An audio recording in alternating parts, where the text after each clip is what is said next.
Hai semuanya, selamat datang kembali, selamat berjumpa kembali di webinar kita malam hari ini, Jumat 19 Mei 2023 bersama dengan Subiantik, sehat dan cantik bersama Subiantik.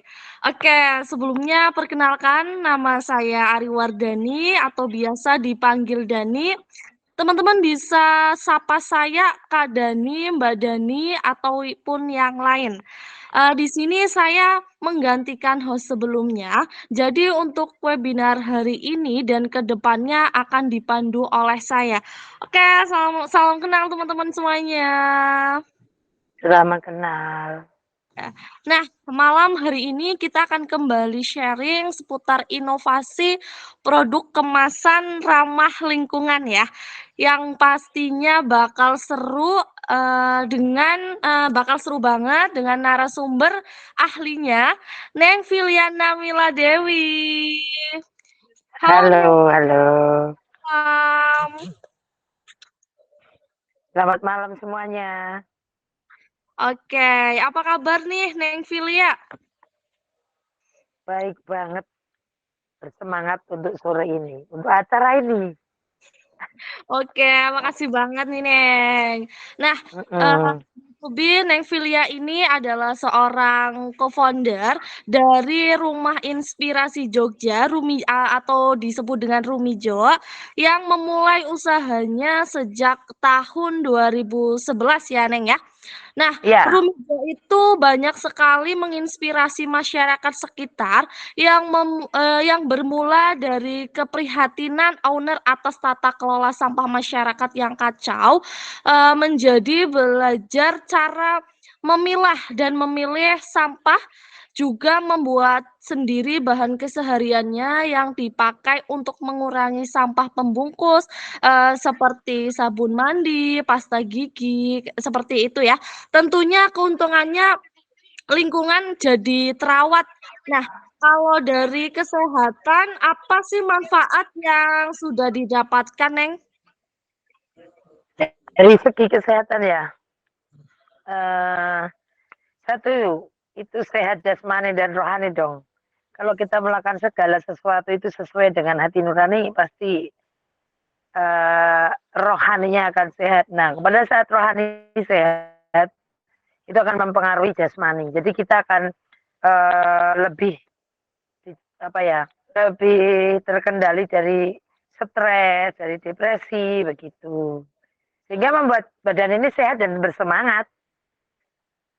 Kalau sehat dan bersemangat kan penyakit-penyakit juga menghindar ya. Penyakit kan nggak suka pada orang yang selalu ceria, selalu bersemangat gitu kan. Nggak suka. Jadi mereka sukanya pada orang-orang yang selalu berpikir tentang apa ya, kalau orang sekarang ngomongnya overthinking gitu. Selalu overthinking, selalu mencemaskan segala sesuatu yang belum terjadi. Tuh, menyimpan dendam. Oh maaf, ada suara tambahan itu. Oke, betul banget ya. Nah, jadi kita harus tahu ya bahan-bahan apa saja sih yang eee, apa ya, yang mudah diserap oleh kulit sehingga kita tuh menjadi orang yang sehat, bersih gitu ya, Neng, ya. Oke, kemasan ramah lingkungan ini adalah kemasan yang didesain agar tidak menciptakan dampak buruk bagi lingkungan. Bahan-bahan dasar untuk pembuatan kemasan ini yang menjadi poin penting, ada beberapa poin agar sebuah kemasan produk dapat dikatakan ramah lingkungan. Nah, yang pertama, kemasan tersebut bukanlah penghasil karbon emisi dengan jumlah yang banyak.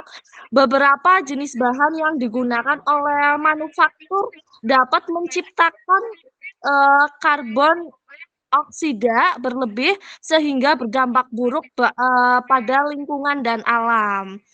Untuk yang poin yang kedua nih, dari syarat utama sebuah kemasan produk dikatakan ramah lingkungan adalah tidak adanya limbah berlebih yang dihasilkan.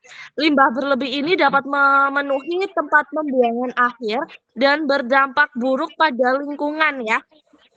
Dan kemasan ramah lingkungan pada dasarnya mudah didaur ulang, dapat menjadi kompos, dan digunakan kembali gitu.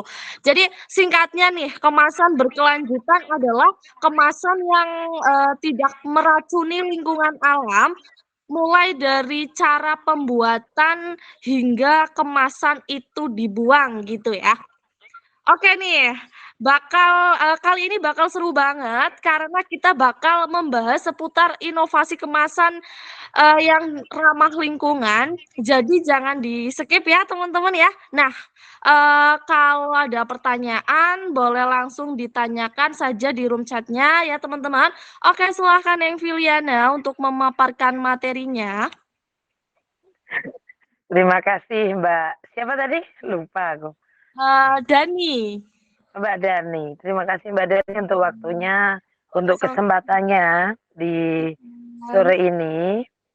Kesempatan untuk mengisi kelas yang selalu penuh inspirasi, mengisi kelas yang apa ya, yang isinya itu ada manfaatnya gitu loh. Nah kali ini saya akan sharingkan atau saya akan berbagi. Sebenarnya saya nggak ahli-ahli amat, cuma saya men-sharingkan tentang apa yang sudah saya lakukan dan tentang pengalaman saya. Jadi di sini kita ambil alasannya dulu kenapa saya memakai produk dengan bungkus yang ramah atau alami. Jadi produk saya itu adalah produk untuk bersih diri, yaitu berupa sabun. Ada sabun, ada lilin dari minyak jelantah. Kalau sabun mandi, jadi ada sabun mandi dari minyak kelapa murni, ada sabun cuci piring dari ekoenzim, ada sabun cuci baju juga dari ekoenzim, campuran dengan sabun mandi. Jadi kalau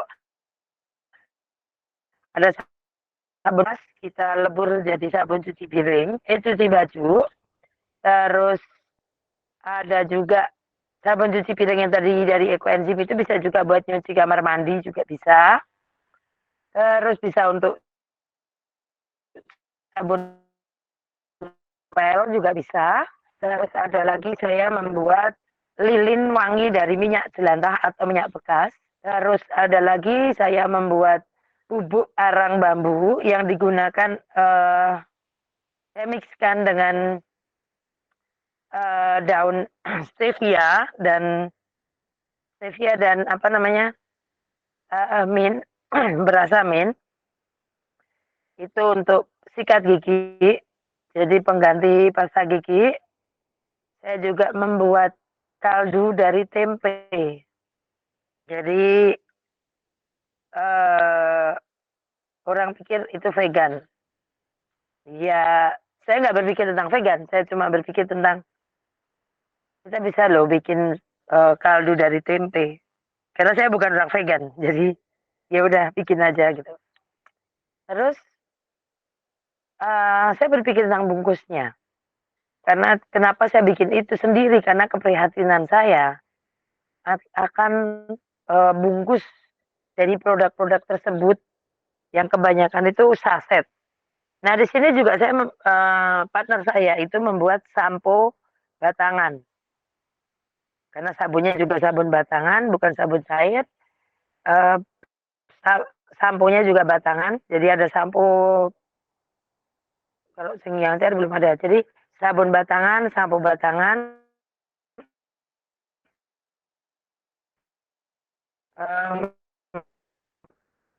produk perawatan tubuh yang memang harus dibungkus sealami mungkin. Satu, Tinan tadi bahwa bungkus-bungkus yang sudah ada atau bungkus yang apa ya, produk-produk yang sudah ada yang terjual atau di supermarket atau di swalayan, orang nggak pernah berpikir tentang bagaimana mengelola atau mengolah sampahnya itu. Orang hanya berpikir mengambil isinya aja, habis itu langsung dibuang.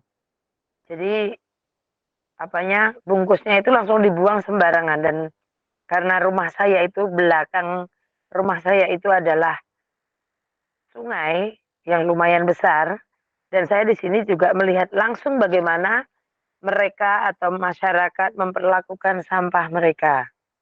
Jadi mereka hanya membungkus sampah itu dijadikan dalam satu plastik kresek yang agak lumayan gede, langsung dilempar aja ke sungai. Atau kalau tidak, mereka akan membuang itu di kebun tetangga yang akhirnya akan menjadi konflik. Ada lagi, mereka akan membakar itu sehingga menjadi dioksin yang meracuni tubuh. Jadi bagaimana saat kita mencintai lingkungan, bagaimana saat kita menyayangi ibu bumi ini, tetapi tidak sekedar dengan hanya dengan ide dan omongan, tapi do something for her. Jadi lakukan sesuatu yang bahkan itu mungkin tidak langkah yang besar. Jadi kami melakukan ini bukan berpikir untuk wah langkah besar begini-begini, enggak. Kami berpikir tentang aku akan melakukan langkah-langkah kecil, tetapi itu berkelanjutan. Yang akan kami lakukan bertahun-tahun karena memang sudah kami lakukan hampir untuk penanganan dan pemilahan sampah itu dari tahun 2012. Tapi untuk produk-produk kami baru mulai itu tahun 2020 awal. Tapi dari sebelum itu kami melakukan edukasi ke masyarakat bahwa sampah itu harus dikelola dan harus diolah itu dari pikiran atau mindset. Nah, dari situ produk-produk kami juga akhirnya melahirkan atau menghasilkan ide bagaimana sih bungkus-bungkus yang lebih alami itu dari apa sih? Nah, pertama ini cerita saya dulu ya produknya ya. Jadi pertama itu dulu kita hanya memakai kain perca yang dibuat kantong. Ya udah, jadi sebentar saya kasih lihat sabun produksi saya. Sebentar. Nah ini, biar biar teman-teman semua juga tahu bentuk sabunnya seperti apa. Ini, kebalik ya, gini. Bentar. Nih, ini sabunnya namanya Filisup. Ini sabun yang ini terbuat bubuk kunyit. Jadi ini warnanya kuning. Ini dari bubuk kunyit. Terus baunya sereh. Nah, ini dulu pertama kali itu dibuat pertama kali bungkus pakai kain kain. Jadi kain-kain perca saya juga suka jahit. Jadi kain perca saya jahit menjadi kantong-kantong. Tapi berjalannya waktu dengan produksi yang banyak, tidak ada waktu untuk menjahit. Akhirnya saya memakai besek kecil. Saya menemukan besek kecil. Ini pas banget, sebentar. Nah, karena saya benar-benar nggak mau memakai plastik. Nih. Dan yang kedua, kalau ini adalah untuk bungkusnya ini dengan harga yang lebih ekonomis. Kalau untuk harga yang lebih di atasnya lagi, memakai yang ini. Kelihatan nggak? Nah. Oke, kelihatan ya.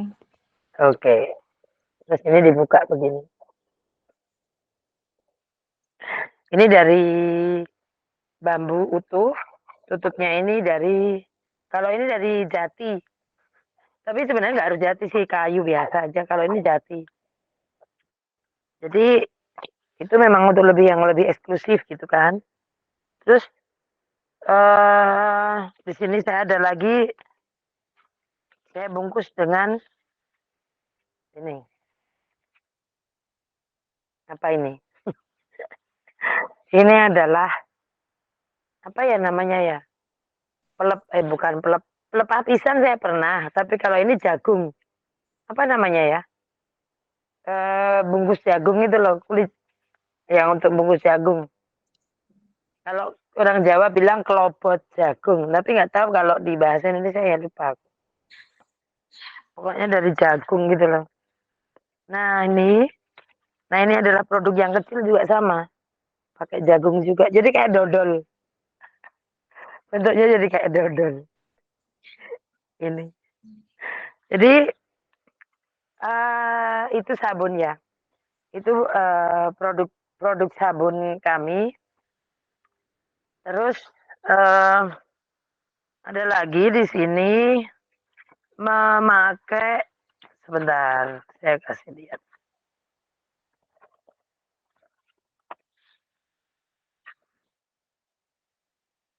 Ini bukan plastik. Maksudnya bukan plastik yang dijual kayak gitu, tapi ini adalah plastik dari singkong, cassava. Bahkan plastik ini akan dalam 6 bulan akan terurai atau melebur dengan sendirinya. Jadi ini untuk apa ya? Untuk bungkus yang kayak isi ulang gitu loh. Ada lagi, ini dari kain katun. Apa ya namanya ya, lupa aku. Nih, jadi ini seperti Lutfah. Ini dalamnya sabun. Jadi nanti tinggal prosesnya, metodenya adalah dari sini. Ini nanti langsung untuk di air, terus nanti langsung untuk gosok di badan. Ini sabunnya, sabun yang kotak. Terus ini produk sabun ya. Yang sampo itu seperti ini.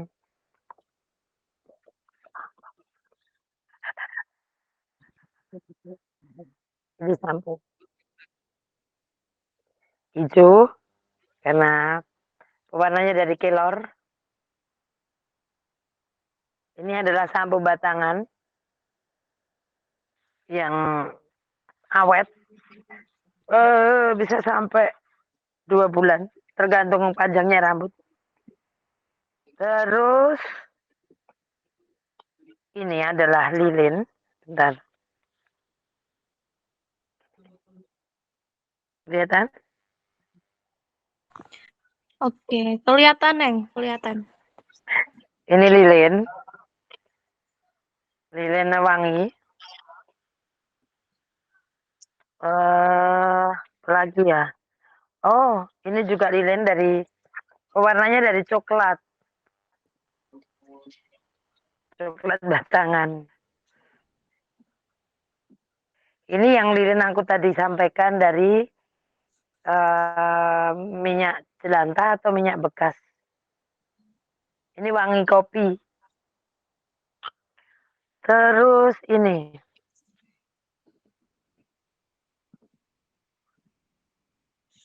Kelihatan? Kelihatan, Neng, kelihatan. Apa? Bumbu kurang jelas apa ya? Kurang jelas? Kurang jelas. Jelas? Kurang. Ini adalah bumbu ibu. Ini kaldu tempe. Ini bentuknya. Bentuknya itu bubuk.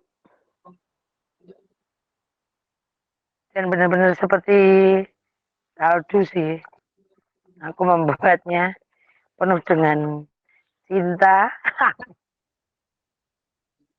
Just kidding. Penuh dengan ini, dengan bumbu-bumbu atau rempah-rempah pilihan. Seperti itu. Terus, oh iya, ini aku ada temen yang dia itu bikin dupa organik. Terus, karena aku belinya kiloan, per sekilo 2 kilo gitu, nih dupanya ini, yang ini kemenyan. Terus aku kasih wadah begini dari bambu. Nah, keuntungannya apa sih? Kita punya punya produk dengan apa namanya? Dengan cover atau bungkus yang alami. Satu, orang akan berpikir tentang menaikkan nilai itu. Jadi nilai dari barang itu sendiri, kalau kita bungkus dengan bahan-bahan alami, dia akan naik nilainya, harganya ataupun nilainya ya. Tapi tetap aja uh, saat kita membungkus itu, saat kita punya pemikiran seperti itu, kita harus tahu kualitas barang kita juga. Jadi saat dan kita bisa mempertanggungjawabkan itu. Jangan cuma barang wadahnya atau covernya itu alami, bagus, cantik, tapi isinya nggak berkualitas juga percuma gitu. Makanya bagaimana kita memproduksi suatu barang yang bagus, yang baik kualitasnya gitu. Ada lagi wadah. Oh ini, kalau wadah yang ini buat bubuk arang bambu. Yang tadi buat sikat gigi. Memang barangnya wadahnya itu memang lebih mahal. Untuk ongkos produksi memang lebih mahal dibanding dengan bungkus-bungkus yang pabrikan. Karena ini handmade semua. Jadi, oh ada yang nggak handmade sih, yang ini pabrikan ya. Kaca. Tapi ini bisa diisi ulang. Jadi lilin ini kalau habis diisi ulang, saya berpikir gitu. Tapi kalau yang lain, kayak ini juga nanti buat bungkus apa lilinnya di situ. Itu semuanya itu handmade dan aku langsung berhubungan dengan pengrajin juga. Jadi asiknya pada saat kita mempunyai bungkus-bungkus yang seperti ini adalah kita nambah link, kita bisa me membantu sesama, membantu para pengrajin yang notabene kadang tidak dilihat oleh produsen-produsen kelas gede karena mereka satu modalnya juga terbatas dengan kapasitas yang terbatas dengan kalau kualitas bagus juga tapi kapasitas dan modal juga waktu nggak bisa dicepet-cepetin gitu karena handmade ya terus tapi disitulah titik kebahagiaan juga buat buat produk kami bahwa ternyata dengan membuat produk itu kita bisa membantu orang banyak loh. Membantu itu bukan dalam arti semata-mata menolong dengan apa ya kita kasih duit atau apa, tapi dengan kita membuat produk, kita ngelarisi mereka, mereka jadi laris juga produknya. Ya itu namanya membantu juga dan itu kesenangan di level yang berbeda gitu Mbak. Ada pertanyaan sebelum saya lanjutkan? Oke, wah, sangat mantap sekali ya penjelasannya ya, Neng, ya.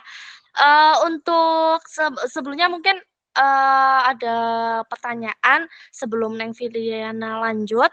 Nih, nah, eee, Neng Filiana, apa sih yang dimaksud dengan kemasan yang ramah lingkungan?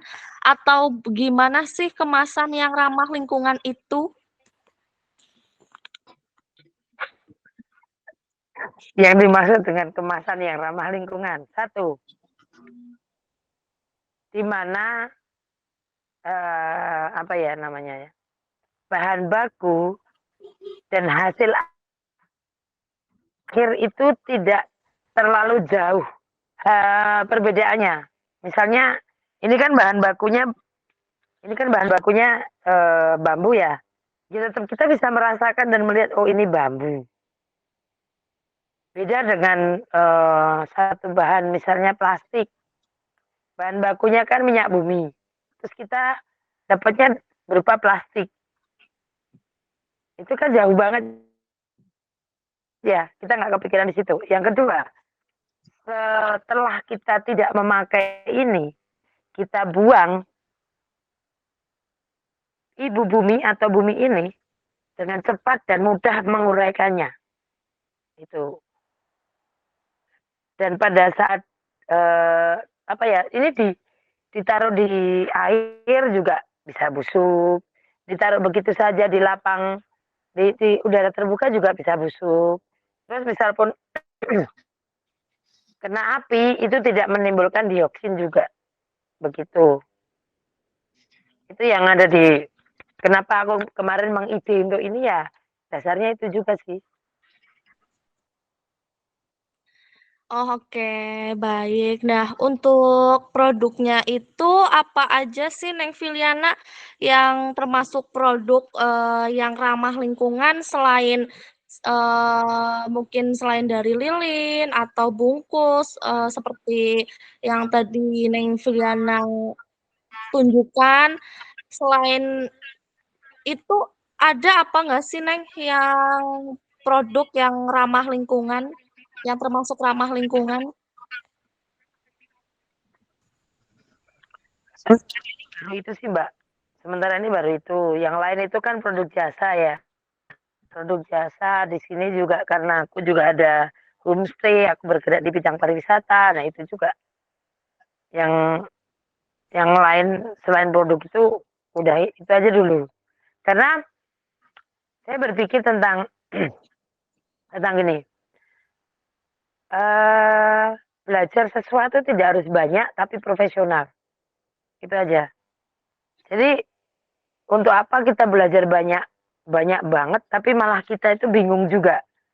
Mana sih yang akan kita dalami yang mananya gitu. Jadi produknya cukup nanti akan berkembang dengan sendirinya saat yang produk yang ini sudah saya benar-benar kuasai. Maksudnya lebih ke banyak varian, lebih ke apa ya, pengembangan produknya itu misalnya sabun. Sabun itu kan banyak banget ya nanti untuk kulit ini, kulit itu dan dengan bahan ini, bahan itu kayak gitu kan beda-beda terus, Mbak. Gitu. Oke, baik. Oke, silakan Neng Filiana mungkin akan melanjutkan materinya ya, sebelum nantinya ada pertanyaan yang lain. Ada pertanyaan yang lain nggak nih, bener? Jadi apa ya? Selain produk-produk tadi dan bagaimana sebentar dan bagaimana kita berpikir tentang kenapa sih ini harus ramah lingkungan, kenapa sih ini harus ribet. Orang kan selalu berpikir tentang aku nggak mau ribet, aku nggak mau seorang produsen itu kadang nggak mau ribet dalam dalam pembungkusan. Padahal itulah yang membuat nilai dari produk itu naik gitu loh. Kadang mereka hanya berpikir, alah ya udah kayak gini aja udah selesai gitu. Kayak gini aja udah laku kok. Ya memang nggak apa-apa, ya memang laku. Karena yang kita cari memang apa ya, memang keuntungan. Di sini saya juga nggak menampik bahwa saya juga butuh keuntungan, tapi bagaimana dengan tanggung jawab saya sebagai produsen terhadap bumi, itu aja yang saya pikirkan.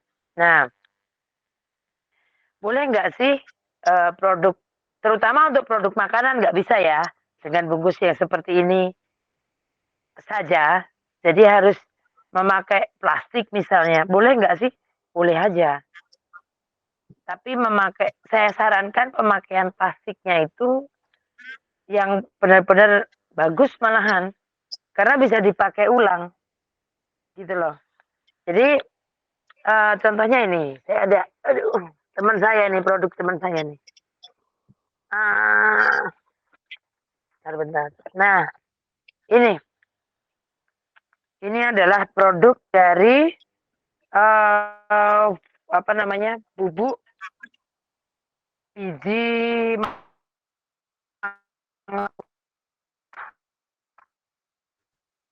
Nah, plastik yang bagus. Kenapa? Pada saat ini sudah tidak terpakai, ini bisa dipakai lagi untuk bungkus yang lain. Misalnya, ini bisa dipakai untuk tempat bumbu, nanti dimasukkan dalam kulkas dan sebagainya. Jadi kita sebenarnya produk-produk itu bungkusnya adalah bagaimana bisa dipakai ulang atau dipakai berkali-kali gitu loh. Kalau memang itu plastik ya.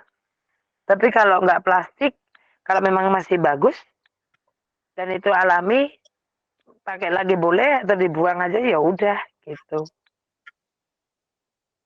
Terus apalagi ya saya yang mau sharingkan lagi, aduh nih. Nah, di sini juga selain kita jual-jual produk, di sini juga kita mengadakan workshop. Tujuannya apa sih mengadakan workshop? Kalau saya pribadi, tujuannya adalah biar semua teman-teman itu malah bisa membuat produk mereka sendiri. Jadi tidak nyampah gitu loh. Misalnya ekoenzim, bisa dibikin A, B, C gitu. Terus bisa dibikin sabun, bisa dibikin apapun. Nah, itu kan akan mengurangi bungkus produknya. Nah, begitu. Jadi kalau kita terlalu konsumtif untuk barang-barang yang kita pakai keseharian, karena saya pikir sabun itu sama dengan nasi sudah menjadi, kalau untuk orang kita yang orang modern ini, itu keberadaan sabun itu sudah sama pentingnya dengan kita makan nasi dalam sehari-hari. Jadi ya memang harus hati-hati dan memang apalagi itu ditempelin di tubuh. Jadi memang harus kita tahu benar-benar produk yang kita tempelin di tubuh. Nah, kalau kita bisa membuat sendiri, itu alangkah lebih baiknya. Alangkah bagus sekali kalau kita sangat tahu apa sih yang kita taruh di dalam tubuh ini. Itu kan nanti penuh dengan tubuh kita penuh dengan pori-pori yang nanti akan ditempelin oleh si sabun itu yang pasti akan terserap oleh tubuh. Nah, pada saat tubuh menyerap dalam jumlah bertahun-tahun pasti akan terjadi sesuatu yang kalau itu kimia sintetis itu pasti akan merugikan kita sendiri. Gitu. Gitu ya, Mbak ya. Ada pertanyaan lagi nggak? Oke, baik. Mungkin ada faktor-faktor yang harus diperhatikan dalam membuat kemasan produk. Kalau boleh tahu, apa aja sih, faktor yang harus diperhatikan, dalam membuat kemasan produk? Boleh dijelaskan, Neng Filiana? Baik. Faktor pertama adalah ukuran. Jadi kemasan produk itu harus disesuaikan dengan ukuran.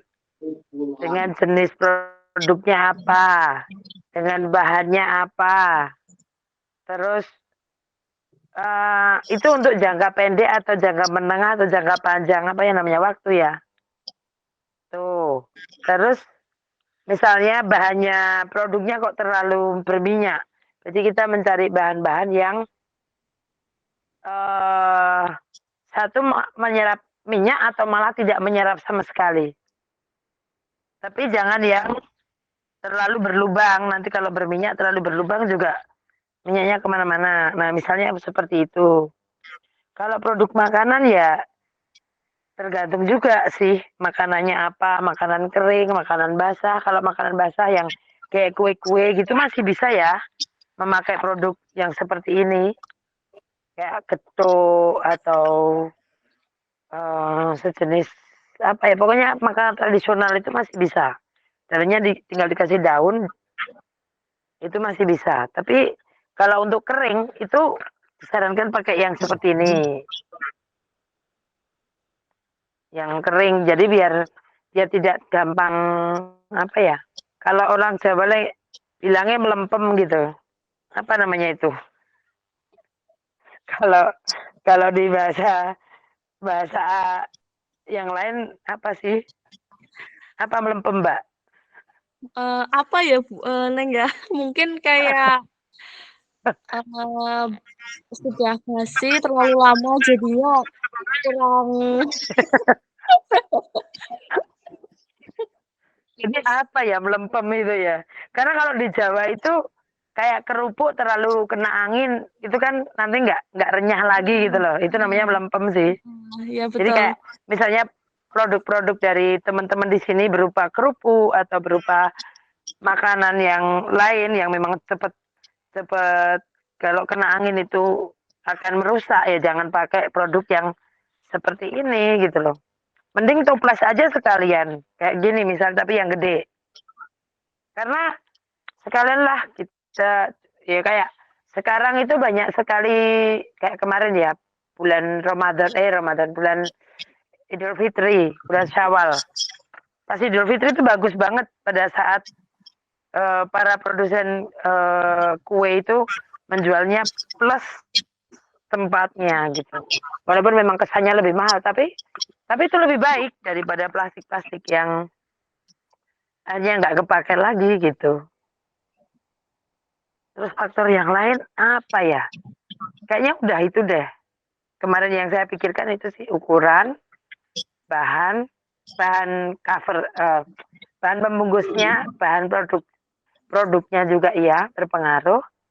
Terus, nah cara mendapatkannya juga pengaruh juga sih Mbak. Harga juga iya. Jadi terlalu susah nggak sih mendapatkannya gitu? Terlalu ribet nggak sih desainnya? Karena pada saat kita mau jualan barang pasti nggak mau loh terlalu lama banget. Jadi kita harus memikirkan tentang waktu pembuatan juga. Gitu.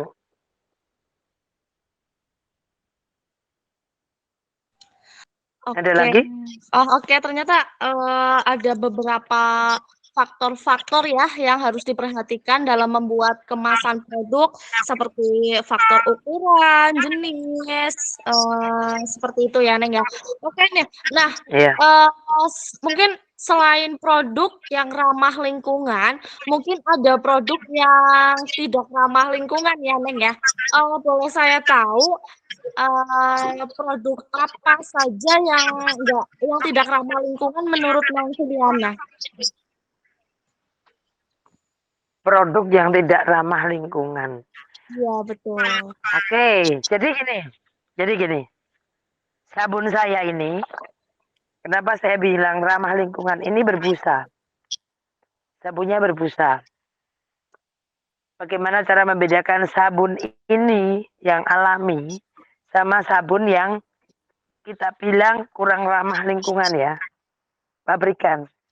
Itu secara kasat mata aja, belum lagi di lab, nggak usah di lab, kita orang biasa aja nggak usah di lab.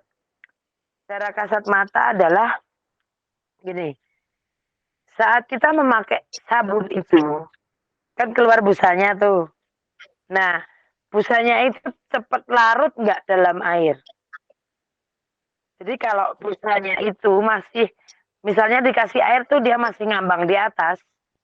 Kalau teman-teman ingat apa busa itu masih banyak dan ngambang di atas dalam waktu lama, itu berarti ada kimia sintetisnya. Untuk kimia alami sama-sama berbusa di badan kita, busanya banyak kalau sabun saya itu banyak. Terus, tapi pada saat diguyur air, itu langsung menyatu dengan airnya. Tidak ada lagi busa-busa di atas air. Nah, itu yang produk yang membedakan ya untuk sabun ya. Kalau untuk yang lain, karena saya produksinya sabun sih, kalau untuk makanan ya pasti beda lah dari rasa ya. Dari rasa misalnya ini gula alami atau enggak, itu pasti yang ahli makanan di sini pasti ada deh. Dan itu tahu. Kalau kalau saya pasti karena saya produksinya adalah produksi sabun ya, yang saya tahu sabun itu.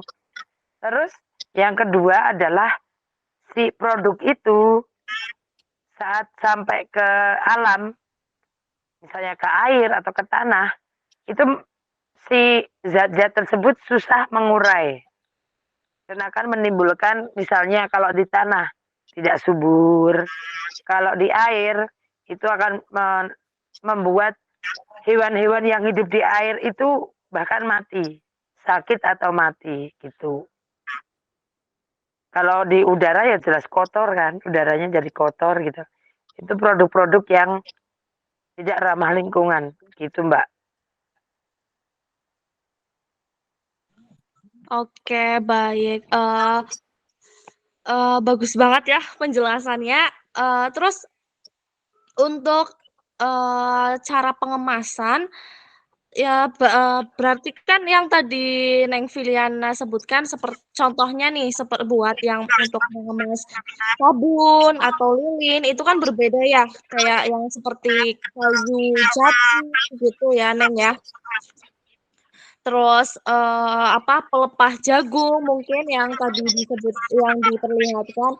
Untuk cara Iya, pengemasan makanan yang ramah lingkungan itu gimana ya, Neng, ya? Atau berbeda seperti cara pengemasan, sabun atau sampo gitu, Neng? kalau untuk makanan ya, Mbak. Iya, betul. Kalau untuk makanan, setahu saya sih disesuaikan juga dengan yang tadi saya bilang jenis makanannya. Memang kalau seperti apa ya namanya ini, aku ada temanku. Ini minuman sih. Ini sirup dari mangrove, sirup buah mangrove. Ya ini. Nih. Terus ini bisa diisi ulang sih sebenarnya. Nah, sebenarnya bisa untuk pengemasan makanan sebenarnya kalau ini pakai kardus sama aja kan. Tapi bisa juga pakai seperti ini. Tergantung aja, Mbak. Tergantung aja bagaimana berapa lama sih dia kadaluarsanya, apanya. Itu disesuaikan aja, Mbak. Nih, pakai plastik. Itu Tapi apa saya ya? pakai plastik. Dodol mangrove. Oke. Karena dia produksinya produksi mangrove, Mbak.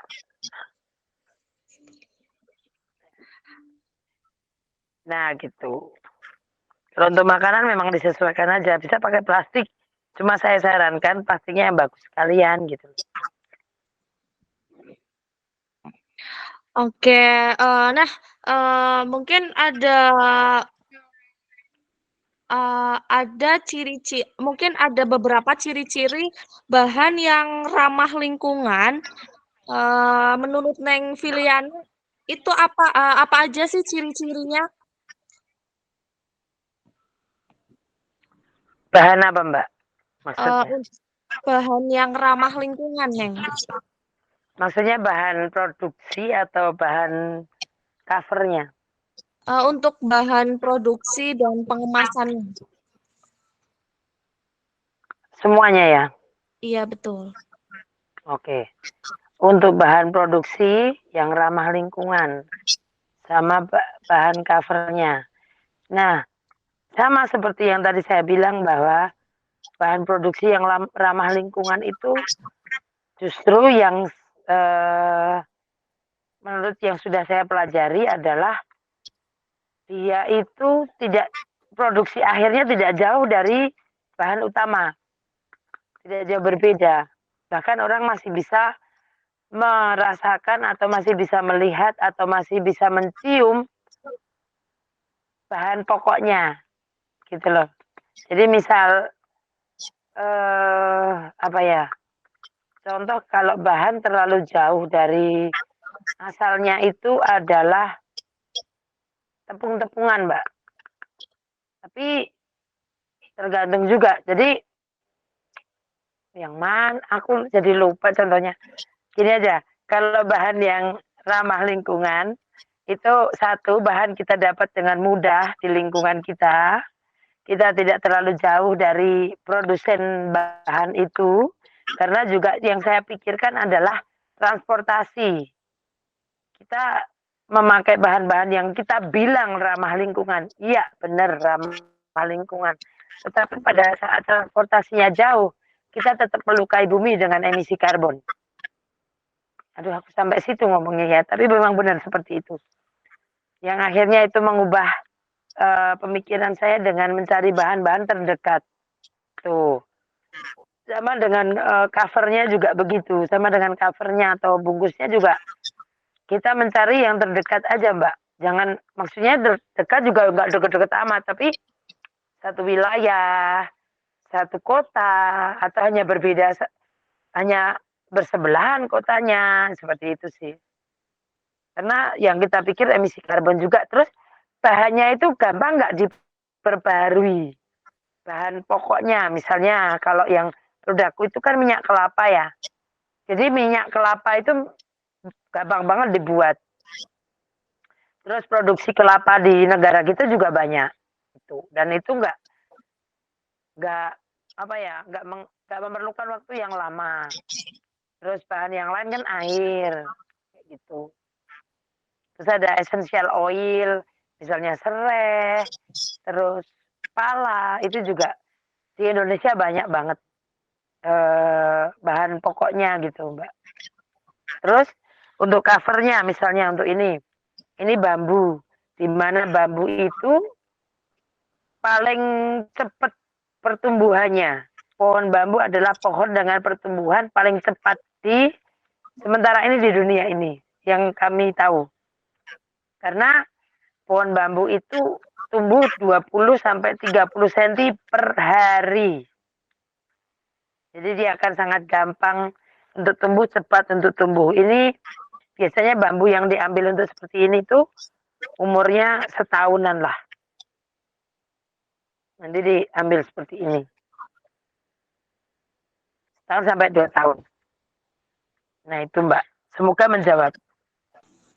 Oke, baik, sangat jelas dan sangat membantu ya dari pertanyaan yang saya tanyakan tadi. Oke, nah untuk apa ya?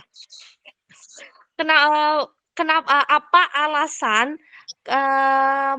kenapa kita harus menggunakan produk yang ramah lingkungan? Menurut Neng Filiana. Kenapa? Ya. Alasan utama apa ya? Berarti alasan utama apa kita menggunakan produk yang ramah lingkungan? Iya. Gitu ya? Iya, Neng, betul. Betul sekali. Tadi sudah saya sampaikan berkali-kali. Satu, untuk kesehatan kita pribadi. Jadi kalau kita memang menyayangi diri sendiri itu tidak sekedar kita makan, minum, memakai baju yang bagus. Kita tidak sekedar makan di restoran atau makanan-makanan enak, tapi bagaimana bahkan kita memakai produk-produk untuk kita sendiri itu sealami mungkin. Selain makanan yang sehat, minuman yang sehat, terus produk-produk kesehatan kulit. Kita pengen jadi putih tapi kita menggunakan produk kimia sintetis juga akhirnya akan membuat kita terluka. Akan membuat penyakit baru buat kita misalnya. Terus kita pengen sehat dengan cara kita pengen kuat, terus kita minum minuman minuman apa itu yang pokoknya yang membuat tenaga kita berlipat-lipat, hanya memforsir ginjal, juga itu nggak bagus. Walaupun itu minuman ya. Terus yang kedua, itu buat diri sendiri ya, ini secara egois ya. Yang kedua juga, saat kita memakai produk alami, selain untuk diri sendiri dan keluarga, jadi keluarga kita juga sehat secara fisik, terus kita juga mencintai bumi. bagaimana kita mengembalikan semua bahan itu ke bumi dengan cepat, dan bumi akan mengurainya dengan cepat sehingga kembali lagi. Ini seperti rantai ekosistem ya, Mbak. Akhirnya kembali lagi ke kita, gitu loh, Mbak. Itu yang alasan utama saya sendiri memakai seperti itu. Oke, wah baik, itu adalah penjelasan tadi ya teman-teman ya, dari Neng Filiana yang sudah menjelaskan tentang mengapa sih kita harus menggunakan produk yang ramah lingkungan gitu ya Neng ya. Nah, Neng Iya. Filiana, eee, mungkin juga ada beberapa syarat dalam memilih jenis teknologi ya. Teknologi yang ramah lingkungan ya, Neng, ya. Menurut Neng Filiana Iya. menurut Neng Filiana sendiri nih, apa sih syaratnya dan, apa saja dampak teknologi ramah lingkungan? Gimana ulangi, Mbak? Saya kurang ngerti. Oke, saya ulangin. Mungkin, juga ada beberapa syarat dan, syarat dalam memilih jenis teknologi yang ramah lingkungan ya, Neng, ya. Menurut Neng Filiana, apa sih syaratnya dan apa saja dampak teknologi ramah lingkungan tersebut gitu, Neng? Ah, syarat untuk teknologi ramah lingkungan dan dampaknya ya. Iya, betul. Oke, untuk syaratnya teknologi yang ramah lingkungan itu, kalau saya berpikir tentang boleh nggak sih memakai mesin-mesin gitu? Boleh nggak sih kita menggunakan alat-alat yang kita pikir modern? Boleh, tapi kita memakai kualitas yang bagus sekalian. Kenapa? Karena itu akan umur si alat itu akan panjang, sehingga kita tidak cepat membuang-buang si alat itu, apapun alat itu, misalnya hand blender atau dehydrator atau mesin pengaduk yang lain, jenis mesin pengaduk yang lain, ataupun kompor, ataupun oven, ataupun apapun itu yang membuat kita menolong kita untuk lebih memperingan produksi kita gitu loh. Tapi belilah atau pakailah produk-produk yang memang benar-benar berkualitas gitu. Sehingga kita saat kita pakai itu tidak cepat rusak gitu, Mbak. Terus akibatnya ya itu tadi, kalau cepat rusak berarti kita akan nyampah. Dan pada saat kita memakai teknologi-teknologi seperti itu, sampahnya tidak cepat terurai juga oleh bumi, sehingga itu membebani bumi juga gitu loh, Mbak. Kalau kita memang bisa secara tradisional banget, ya nggak apa-apa, tapi itu ada konsekuensi lain adalah produk kita satu lama, produksinya sedikit, misalnya kayak gitu kan, pasti setiap teknologi ada plus minusnya kan, Mbak. Gitu. Iya, betul, Bu.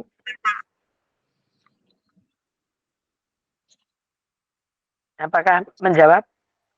Sangat-sangat menjawab sekali.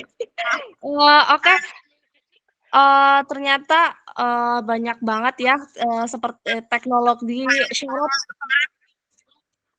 banyak banget syarat dalam memilih jenis teknologi yang ramah lingkungan ya, Neng, ya. Mm-mm. Oke, nah, Sebenarnya untuk nggak banyak-banyak amat sih, Mbak. berpikir berpikir tentang bagaimana cara kita mencintai bumi dan berpikir tentang apa yang harus aku lakukan untuk bumi. Udah itu aja kalau saya. siap siap, betul banget, Neng.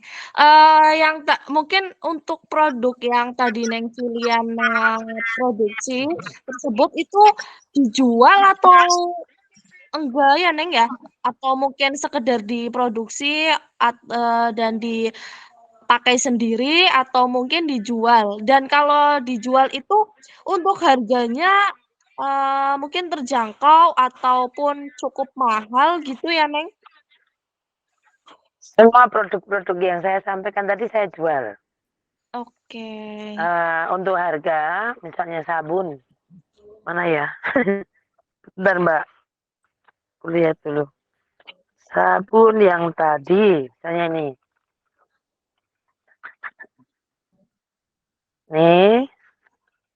sabun yang begini, ini ada sabun. Ini mulai harga 25.000 untuk 25 gram. Orang berpikir tentang itu mahal ya. Ya memang, untuk satu produk alami itu memang mahal. Karena apa? Ongkos pembuatannya memang nggak gampang. Jadi kayak aku memakai essential oil alami, terus pewarna alami memang nggak gampang juga. Kalau yang ini, yang gede, ini 125 gram, harganya 125.000. Gede. Ini 150 gram. Lupa. 150 gram, harganya 125.000. Terus Oke. yang sampo tadi, ini sampo batangan, ini harganya 95.000. Kenapa mahal? Ya memang dari bahannya mahal, Mbak. Karena bahannya berbeda ya. Bahannya memang mahal. Jadi dari produk-produk alami, misalnya kayak ada madu, ada jenis-jenis produk yang lain yang dicampur di situ memang mahal Mbak harganya Mbak. Oke. Terus ada lagi, oh ini per 10 batang, satu batang gini 1.200. Jadi 10-nya 12.000. Tapi ada yang 15.000 untuk yang bau yang lain. Tapi kalau sama wadahnya akan beda harganya. Apalagi ya Mbak? Oh ini lilin. Lilin. Nih. Ini pewarnanya dari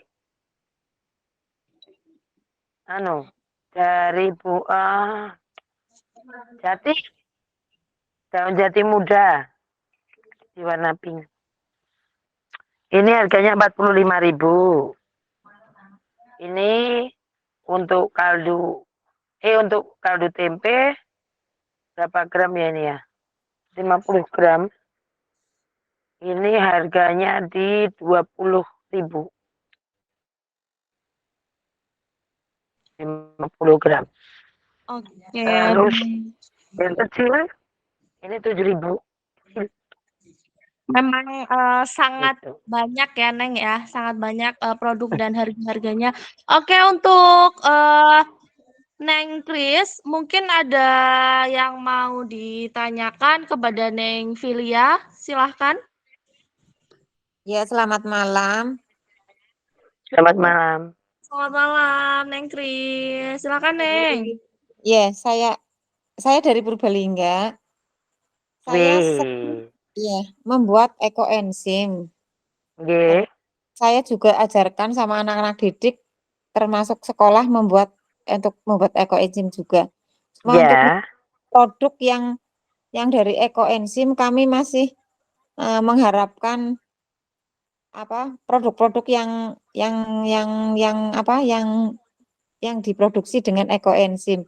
Jadi misalnya saya minta resep misalnya sabun batangannya atau sabun cairnya itu bisa apa enggak Bu? Atau produk lain yang bisa dibuat dari ekoenzim untuk diajarkan kembali misalnya ke anak didik, bisa enggak Bu? Kalau itu biasanya saya ada workshopnya Mbak. Jadi saya membuat ekoenzim, sabun untuk cuci piring ekoenzim dan sabun mandi batangan untuk ekoenzim. Jadi ada turunannya begitu. Iya. Nanti langsung aja kita japrian aja Mbak, lebih enak. Kalau di sini mungkin waktunya terbatas banget. Oh iya, terima kasih sekali nggih. Iya, nanti nomor saya ditulis aja. Udah tahu nomornya belum? Atau di sini udah? Di belum grup ya? itu yang di grup Telegram ada. Kayaknya ada nggih. Di Ada grup. sih, cuma saya sendiri nggak ngeh karena banyak banget ya anggotanya ya. Oh, gitu. Atau saya tulis ya, Bu ya. Oh, monggo.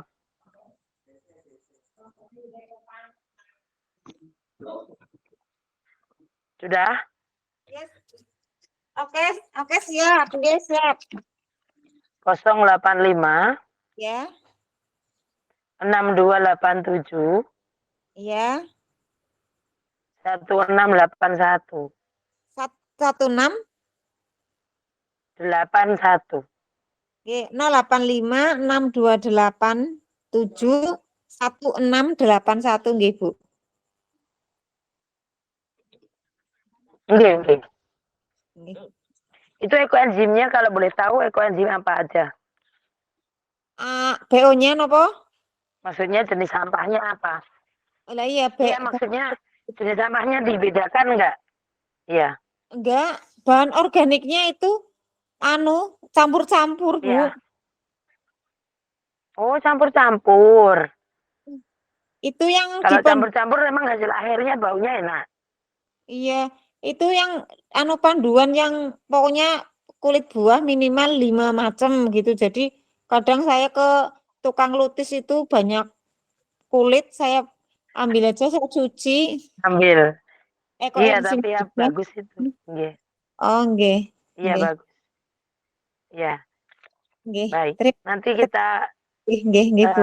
lanjut untuk itu aja deh. Ini udah mau 1 jam saya. Ibu, terima kasih sekali. Selamat Nggak, malam. nggak enak sama yang punya kelas nanti. Nggak apa-apa, Neng, tenang aja. Oke. Eh, Luar biasa banget ya teman-teman ya. Oke, dan ternyata kita sudah di penghujung acara teman-teman ya. Tadi sekali lagi teman-teman jangan lupa follow dan kunjungin Instagramnya Rumijo ya teman-teman. Dan terus juga ada dari Neng Filiana nih ya. Ada Instagramnya Neng Filiana @filiana_dewi. Dan terima kasih banyak nih buat Neng Filiana yang sudah berkenan malam hari ini untuk mengisi webinar. Makasih banyak. Mungkin nanti ada waktu lagi ya Neng ya untuk berkenan mengisi webinar di sini. Dan oke nih buat teman-teman juga ya jangan lupa kita masih ada 1 sesi lagi besok ya di Telegram jam 10 sampai jam 11 siang. Dan jangan lupa buat join lagi ya teman-teman ya. Dan buat teman-teman nih yang cari produk-produk pecah belah nih yang aman, terpercaya dan berkualitas ya. Jangan lupa buat kunjungin dan ikutin ya marketplace-nya kita yang ada di Shopee, Tokopedia, TikTok Shop, Lazada dan Bukalapak. Dan buat teman-teman yang mau mengunjungi website kami juga boleh banget, silahkan kunjungi di www.subiantik.shop. Dan jangan lupa selalu ikutin live streaming ya yang ada di Shopee dan ada di TikTok. Gitu ya semuanya ya. Oke, baik Sobat Subiantik, karena udah 1 jam sudah saatnya kita pamit undur diri ya. Terima kasih banyak Neng Filiana untuk ilmu yang luar biasa malam hari ini dan makasih juga antisipasinya teman-teman. Namun jangan khawatir besok yang tadi saya bilang ada 1 sesi lagi di Telegram ya teman-teman ya. Oke, makasih banyak Neng Filiana. Selamat malam. Sama-sama Mbak. Terima kasih dan sekali lagi untuk kesempatannya di sini dan mohon maaf kalau ada kurang-kurangnya dalam penjelasan dan ada salah-salah kata dalam penjelasan. Selamat malam, sampai ketemu lagi besok.